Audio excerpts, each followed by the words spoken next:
Hi, I am Jacob. I want to tell you a story about a big idea born from a big heart that resulted in a program that is changing lives of youth and families in Westfield. It all began in 2008 when Andy Cook became Westfield's first mayor.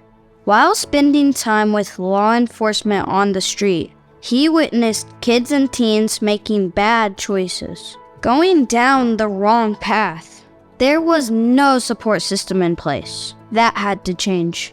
The mayor heard about a successful program for at-risk youth started in Michigan.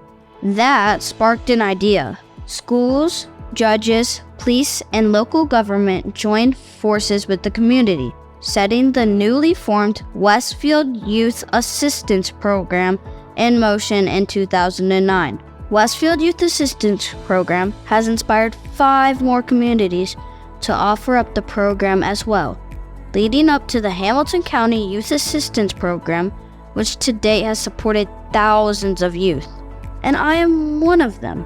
The Westfield Youth Assistance Program gave me a lifelong gift through a tutor who helped me stay in school and donations that made it possible for me to play the sport I love as part of a great team. I want to thank everyone, all of you. Your help gave me the greatest gift, an opportunity to do things that weren't possible before. I wouldn't be here today without the program and the people who keep it running. Here are some of the amazing people who work hard every day changing lives in our community.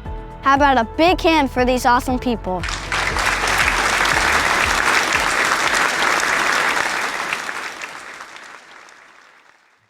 I moved to Westfield in 2018, and it was kind of like a Saturday morning, and I was actually scrolling through Facebook and just looking for something to do or to get involved. I'd been in my house for maybe 6 months, and as I was scrolling through, I came across this Westfield Youth Assistance advertisement for this Fall Fest that they were going to have in a few months.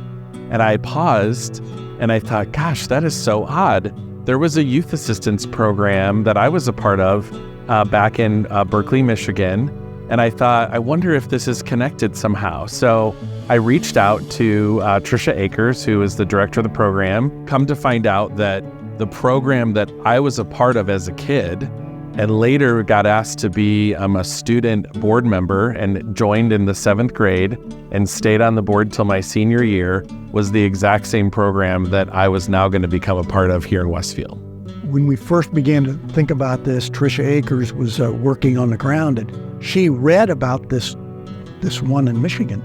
And so she went to visit them along with several people, and that's where they learned, and they'd been in business for like 30 or 40 years, a little different. But they would say the same thing. Why hasn't this spread around Detroit? Because it's so hard to do. The program itself, as set forth in statute, is a courts program. And the reason why we had to develop it like that when it was written is because Brian Sawa and Matt Pootman came to us and said, the problems we're having with being able to give you information, because everything is covered either by HIPAA or school confidentiality or some other reason, where you can't go ahead and find out what the real problem is. So what happened was the statute itself is drafted so that the early intervention advocates, which the statute creates, are now part of the court system.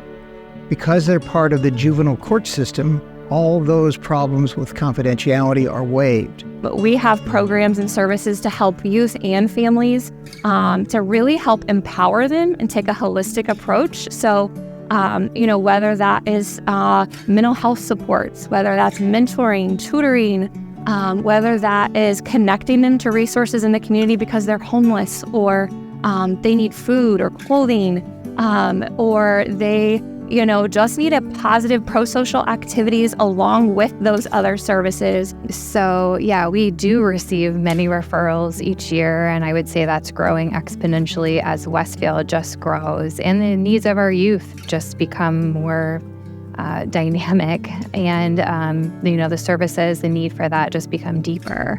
What I think is really necessary for this program in the future is continued community involvement. Every dollar is meticulously watched and followed because it's so important. A dollar means sometimes a box of macaroni and cheese. $5 means that we might be able to give someone a notebook that they need for class.